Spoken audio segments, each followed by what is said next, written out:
बिस्मिल्लाहिर्रहमानिर्रहीम। अस्सलाम वालेकुम। उम्मीद है कि आप सब बिल्कुल ठीक होंगे, खैर खैरियत से भी होंगे और अपनी ज़िंदगी को भरपूर तरीके से एंजॉय भी कर रहे होंगे। And welcome back to our channel. अब मैं आपको क्या ही बताऊं अपना कि मैं बिज़ी होती हूँ बहुत, या फिर बिज़ी तो मैं होती हूँ बच्चों की वजह से, या मेरी प्रायोरिटीज़ डिफरेंट हैं फैमिली को लेके, या फिर मुझे यूट्यूब से पैसा कमाना नहीं आ रहा या शौक़ नहीं है। मुझे ख़ुद नहीं पता कि मैं इतने अरसे बाद व्लॉग्स क्यों डालती हूँ। तो जनाब बाकी बातें तो साथ साथ चलती रहेंगी। अपनी खैर खैरियत का ज़रूर सब बताइएगा। और ये व्लॉग बहुत ही मज़े का होने वाला है, क्योंकि बहुत ही अरसे बाद, मतलब कि कोई 4 साल बाद मेरे अब्बू जान मुझे मिलने आ रहे थे लाहौर। मैं मिलने तो जाती होती थी ख़ुद, अम्मी भी आ जाया करती थी, कभी कोई बहन भी आ जाया करती थी, लेकिन अब्बू जान नहीं आ सक रहे थे। तो फाइनली अब्बू जान आने वाले थे लाहौर, और ये खुशखबरी मुझे मिल चुकी थी। तो मैं बस अपनी तरफ से फुल कोशिश कर रही थी कि अच्छी से अच्छी हर चीज़ तैयार करूं। मेरी खुशी का जो ये लेवल है उनका अंदाज़ा वो सब लगा सकती हैं जो मैरिड हैं, अपने पेरेंट्स से बहुत दूर हैं और बहुत अरसे बाद मिलती हैं। तो जनाब बस इसलिए ही मैंने जल्दी सुबह बच्चों को नाश्ता करवाया, अरहम को स्कूल भेजा, आतिफ साहब को ऑफ़िस भेजा तैयार करके। उससे पहले हमने सब ने इकट्ठे चाय भी पी थी, और ये मेरे लिए आतिफ साहब रोज़ेस लेके आए थे लास्ट नाइट, जो कि मैंने पानी में डाल के रख दिए थे। अब मेरे पास वाज नहीं था तो मैंने बस एक जार में पानी डाल के रख दिया। तो फिर उसके बाद मैंने कुकिंग स्टार्ट की। सबसे पहले मैंने मीठा बनाया। 1-2 दिन पहले कंफर्म होता तो मैं शायद मीठा पहले बना लेती, लेकिन आज भी मेरे पास काफ़ी टाइम था। तो फिर मैंने सबसे पहले गजरेला तैयार किया, जो कि उनको, मेरे अब्बू जान को बहुत पसंद है। तो उनकी पसंद को मद्देनज़र रखते हुए और सबकी पसंद को मद्देनज़र रखते हुए भी मैंने सबसे पहले गजरेला बनाया। वैसे तो अब्बू जान ने मुझे कहा था कि कोई ख़ास एहतमाम नहीं करना, मैं बस अपनी बेटी से मिलने आ रहा हूँ, बस बिल्कुल ही सिंपल सा खाना बनाना जो मैं खाता हूँ। और उन्होंने ख़ास ताकीद की थी कि कोई मिक्स सब्ज़ी या कोई सब्ज़ी वाला सालन भी ज़रूर बनाना। तो बस फिर मैंने उनकी पसंद का सब कुछ बनाया था। उस दरमियान में मैं अरहम को लेने भी गई, और उसके बाद मैंने नमाज़ पढ़ी, चाय भी पी, और फिर मैं कामों पे लग गई। यहाँ पे गजरेला भी तैयार हो चुका था, मिक्स सब्ज़ी भी, और सूप का ऑलमोस्ट रेडी था जो भी उसका सामान था।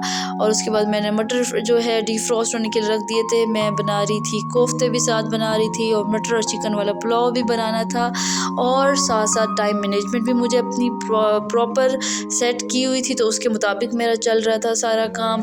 ऑलमोस्ट डन था अल्हम्दुलिल्लाह।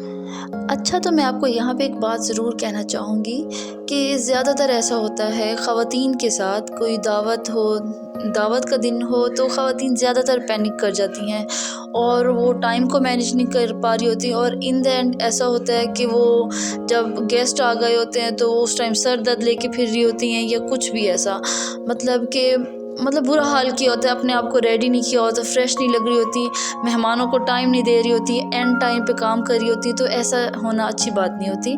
कोशिश करें कि ऐसे मेन्यू रखें जो आप आसानी से घर पे तैयार कर सकें। एंड जब आपके गेस्ट आने वाले हों तो आपके पास इन द एंड सिर्फ यही काम हो कि आप गेस्ट को टाइम दें, प्रॉपर फ्रेश होके रेडी होके, और लास्ट में कोई आपके पास इतना सा काम हो कि आपने बस डिश आउट करना हो, या फिर माइक्रोवेव करना हो खाने को, या फिर टेबल सेट भी हुई पड़ी हो, या आप दस्तरखान बिछाते हैं तो वो भी आपने हर चीज़, अपनी क्रॉकरी हर चीज़ पहले से निकाल के रखी हुई हो, तो बहुत ही काम इजी हो जाता है। और आप गेस्ट को भी अच्छे से टाइम दे सकते हैं, अपने प्यारों के साथ बहुत अच्छा सा टाइम स्पेंड कर सकते हैं। एंड मैं आपको फिर से यही बताऊंगी कि सलीके में सिर्फ और सिर्फ यही चीज़ें काउंट नहीं होती जो टिपिकल हैं, कि बार बार बर्तनों को मांजना, उनको साफ़ करना, और हर टाइम झाड़ू उठा के खड़े रहना। इसके अलावा भी जो आपको सलीका शौर बनाता है प्रॉपर, वो ये है कि आप ख़ुद भी अच्छे लग रहे हों, बच्चे भी अच्छे लग रहे हों, घर की छोटी छोटी चीज़ें जो आप खूबसूरती के साथ सजाते हैं वो भी काउंट होती हैं, और अपने आप को आप खूबसूरत, आप सबको प्यारे लग रहे हों, फ्रेश लग रहे हों, ना कि उनके सामने सर दर्द लेके फिर रहे हों, या कुछ भी कि मेरा भी बहुत सारा काम रहता है, मेरी ये चीज़ है वो है। तो कोशिश करें कि टाइम को मैनेज करें। टाइम को मैनेज करना सबसे ज़्यादा सलीके वाली चीज़ है। आप गेस्ट को अच्छे से वेलकम कर रहे हों, उनके साथ टाइम स्पेंड कर रहे हों, तो ये सबसे ज़्यादा गेस्ट चाह रहे होते हैं आपसे वेलकम के तौर पे भी, हर चीज़ वो यही चाह रहे होते हैं कि वो आपसे मिलने आए हैं, आपके साथ टाइम स्पेंड करना, कि आप उनको किचन में घर बिठा के और किचन में लगे रहें। मेरे साथ भी बहुत दफ़ा ऐसे होता था और मैं अब आहिस्ता आहिस्ता ये चीज़ें सीख रही हूँ, इंशाल्लाह प्रॉपर भी हो जाऊँगी। तो बस यही चीज़ें बहुत ज़्यादा मैटर करती हैं। और जनाब बातों बातों में व्लॉग कहाँ से कहाँ पहुँच गया। रात में अम्मी अब्बू सब पहुँचे और हम सब ने खाना भी खाया, बातें भी की, लेकिन वो लेट पहुँचे थे तो बस इतनी ज़्यादा बातचीत नहीं हुई। उन लोगों ने रेस्ट किया। फिर सुबह हम सब लोगों ने अच्छे से रेडी किया बच्चों को भी, और मज़ेदार किस्म का नाश्ता भी किया। और फिर हम जो है सबको घुमाने के लिए बाहर लेके गए। हम सबसे पहले उनको लेके आए थे लाहौर ज़ू में, और क्योंकि बच्चे भी थे। और जनाब आप सब जानते ही होंगे लाहौर ज़ू जो है वो बहुत ही खूबसूरत हो गया है आफ्टर रेनोवेशन।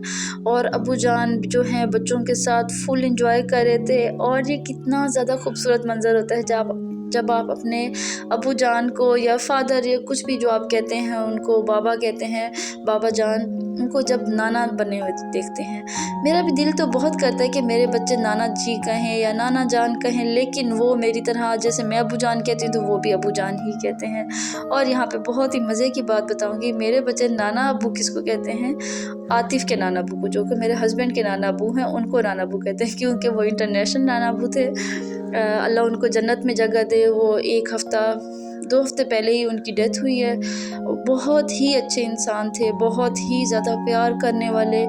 तो बस वहीं से याद आ गई कि मेरे बच्चे उनको नाना जान कहते थे, नाना अबू कहते थे। और समझा जाए तो वो इंटरनेशनल नाना अबू, क्योंकि उनको हर कोई ही नाना अबू, यहाँ तक कि आतिफ़ भी कहते थे।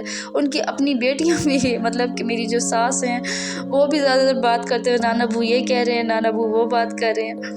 तो बस जो एक नाम से मशहूर हो गए, जिस नाम से उनको प्यार मिला हो, तो वो नाम तो फिर रह ही जाता है। हम सब उनको बहुत याद करते हैं। अल्लाह उनको जन्नत में आला मुकाम दे, आमीन। आप सबसे भी दुआओं की अपील है। तो जनाब बात मैं ये करी थी कि अपने पेरेंट्स को ग्रैंड पेरेंट्स बनते हुए देखना दुनिया का खूबसूरत तरीन एहसास है। जब वो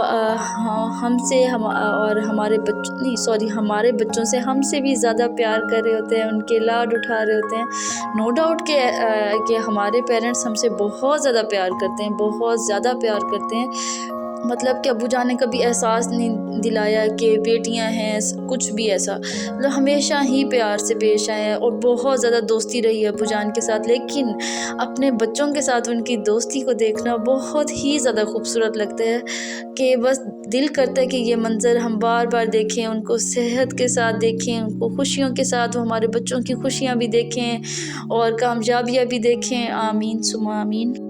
और ये मैं अपने लिए और भी ज़्यादा प्राउड फील करती हूँ कि जो मेरा छोटा बेटा है मोहम्मद अहमद, उसकी शक्ल हूबहू अबू से मिलती है। मतलब अपने अबू जान की तस्वीरें देखूँ बचपन की और अहमद की तस्वीरें देखूँ तो हूबहू एक जैसे लग रहे होते हैं। आईब्रोज़ की शेप, लिप्स की, नोज़ की, हूबहू अबू जान की तरह लग रहा होता है। ये जो फिर रहा है रेड वाइट ब्लैक शर्ट में, और बहुत ही प्यार आता है जब ये चीज़ हर कोई कहता है, सिर्फ मैं ही नहीं कहती। मतलब कि जो मेरी सास साहिबा हैं, जिनको मैं आंटी कहती हूँ, आंटी भी यही कहती हैं, ये तो मेरा बिल्कुल ही भाईजान है, बिल्कुल भाई की तरह लगता है। जो मतलब मेरे अब्बू के बारे में कह रही होती हैं, तो ये चीज़ बहुत ही ज़्यादा अच्छी लग रही होती है। मेरी नंद जो कि मेरी बेस्ट फ्रेंड है, मेरी सहेली है बचपन की, वो भी यही कहती है कि भाभी ये तो बिल्कुल ही अंकल है, हूबहू अंकल हैं। हालांकि मैंने उनको नहीं देखा हुआ बचपन में, या मैंने उनको जवानी में भी नहीं देखा, मतलब दाढ़ी जब नहीं थी तब भी नहीं देखा, लेकिन मुझे हूबहू अंकल की तरह लगता है। और ये चीज़ ऐसे लगता है जैसे मुझे किसी ने गोल्ड मेडल पहनाया हो। जैसे कहते हैं ना कि अगर कोई आपको कहे कि ये आप बिल्कुल अपनी अम्मी की तरह हो, तो ऐसा लगता है ना कि किसी ने मुझे गोल्ड मेडल पहना दिया है। मतलब बड़े फ़ख्र की बात लग रही होती है। तो इस चीज़ पे भी बहुत ज़्यादा खुशी हो रही होती है। हम जैसे हैं, हम सब अपने माँ का बहुत ज़्यादा अपना हर चीज़ में बताते हैं कि हक़ है, ये है, लेकिन असल हक़ तो जो बताती हैं वो बेटियां बताती हैं कि बाप का कितना हक़ है, क्योंकि बहुत ही ज़्यादा प्यार करती हैं, बहुत ही ज़्यादा। अम्मी से भी बहुत प्यार करते हैं, बहुत ज़्यादा अटैच हैं। لیکن ابو جان کے ساتھ یادیں بہت ہی زیادہ خوبصورت ہیں. ابو جان نے بہت خوبصورت ہمارے بچپن کو بنایا ہے. مطلب ہم ان کے ساتھ مووی بھی دیکھا کرتے تھے, گھومنے پھرنے بھی جایا کرتے تھے, باتیں کرنا, گھر میں کھیلنا, بیڈمنٹن کھیلنا. میچ تو نہیں کھیلا کرتے تھے, فٹ بال کھیلا کرتے تھے, اور بھی بہت ساری گیمز کھیلا کرتے تھے. اس کے برعکس امی جان ذرا خاموش طبع بھی تھیں اور سیریس بھی ذرا تھیں, اور کام بہت زیادہ کرتی تھیں. حالانکہ میں اس معاملے میں امی جان کو بہت لکی سمجھتی ہوں. الحمدللہ ہم سب بھی ہیں, میں بھی ہوں. لیکن ہمارے گھر میں یہ ہوتا تھا کہ کبھی بھی ابو جان نے سختی نہیں کی تھی کہ کام کرو, اٹھو, بس کام ہی کرتے رہو. ہمیشہ امی کے ساتھ اسی بات پہ ہی ہمیشہ لڑتے دیکھا ہے کہ بس کر دو, کام چھوڑ دو بس کام. لیکن امی جان ہر ٹائم ہی کام میں لگی رہتی تھیں. شاید اسی وجہ سے امی کے ساتھ ذرا کم میموریز ہیں. لیکن شادی کے بعد پھر ظاہری بات ہے ہر لڑکی کی اپنی ماں کے ساتھ اٹیچمنٹ بہت زیادہ ہو جاتی ہے, اور جب خود ماں بنتی ہے تو اس کو پھر اپنی ماں کا احساس زیادہ اچھے سے ہوتا ہے. اور شاید میرے پوائنٹ آف ویو سے پہلے کی ماؤں میں اور آج کل کی ماؤں میں یہی فرق ہے کہ وہ جو آج کل کی مائیں ہیں نا, جیسے ہم ہیں, اپنے بچوں کو بہت ٹائم دیتے ہیں, ان کے ساتھ ایکٹیویٹیز کرنا, ٹی وی دیکھنا, سب کچھ کرنا. ہم کام بھی پورا کرتے ہیں, اور دیکھا جائے تو اگر گھر میں کھلونے گرے ہوئے ہیں, کچھ بھی, یہ کچھ ٹائم ہی ہے, پھر یہ چیز ختم ہو جائے گی, پھر یہ ٹائم نہیں رہے گا, ہر چیز سیٹ رہے گی, اور ہم پھر اس ٹائم سوچیں گے کہ کاش بچے بیٹھے ہیں ہمارے ساتھ بات کریں. اس ٹائم ان کی اپنی مصروفیت ہوگی, ان کی اپنی زندگی کی پرائورٹیز ہوں گی, سب کچھ ہوگا, تو وہ بھی بری بات نہیں ہے. تو بس اسی لیے کہتے ہیں کہ جو یہ ٹائم ہے نا, اس کو اچھے سے بچوں کے ساتھ ٹائم اسپینڈ کریں. اگر وہ کھلونے بکھیر رہے ہیں تو کوئی بات نہیں, ان کو لیکن سکھائیں صحیح ذرا کام, کہ آپ نے کھیل لیا تو آپ اپنے ٹوائز کو سیٹ کر کے رکھو گے سب کچھ. اب ہم اس ٹاپک پہ بعد میں بات کریں گے. ابھی میرے امی ابو کا ولاگ چل رہا تھا, میں اس پہ بات کروں گی. اور جناب اس سے زیادہ خوشی کی بات یہ تھی میرے لیے کہ ابو جان جو ہے میرے بچوں کی, جو میں ان کو تربیت دے رہی ہوں, ان سے سیٹسفائیڈ تھے, ان سے بہت خوش تھے, اور ان کو فخر محسوس ہو رہا تھا. اور وہ کہہ رہے تھے, انہوں نے ساری فیلنگز میرے ساتھ ایکسپریس کی کہ بیٹا میں بہت ہی زیادہ خوش ہوں جب میں دیکھ رہا ہوں کہ آپ اپنے بچوں کی تربیت اچھی کر رہی ہو. تو میرے لیے سب سے اہم ہی یہی بات ہے کہ میں نے اپنی بیٹیوں کو پڑھایا, اس لیے بہت اچھا ماحول اس لیے دیا کہ وہ آگے جا کے اپنے بچوں کو اچھا ماحول دیں, اپنے گھر کا ماحول اچھا رکھیں, پیار کے ساتھ رکھیں سب کو. اور جناب زو میں گھمانے پھرانے کے بعد ان کو باغ جناح لے گیا, جو کہ میرا موسٹ فیوریٹ ہے, آپ سب جانتے ہیں. اس کے بعد ہم رات کا کھانا بھی باہر کھایا اور خوب انجوائے کیا امی ابو کے ساتھ. ایسا ٹائم بہت عرصے بعد گزار رہی تھی میں. اور اس کے بعد ہم تھکے ہارے گھر پہنچے, اور چائے کا کوئی خاص اہتمام نہیں کیا, جیسے کہ آپ دیکھ رہے ہیں کپ کوئی پلیٹ کوئی. تو بس امی ابو کے ساتھ پھر یہی تو چیز ہوتی ہے نا, بندہ بس ریلیکس ہوتا ہے. اور بہت تھکے ہوئے تھے اس لیے بھی اہتمام نہیں کیا تھا. اس کے بعد بہت زیادہ تھکاوٹ ہو رہی تھی تو ہم سب سو گئے. اور یہیں پہ کرتے ہیں ولاگ کا اختتام. اپنا بہت سارا خیال رکھیے گا, اور نیکسٹ پارٹ بھی ضرور دیکھیے گا. ولاگ میں کوئی بھی بات آپ کو میری پسند آئی ہو, کچھ بھی کوئی بھی حصہ آپ کو پسند آیا تو کمنٹ میں ضرور بتائیے گا, اور اپنا خیال رکھیے گا. اللہ حافظ.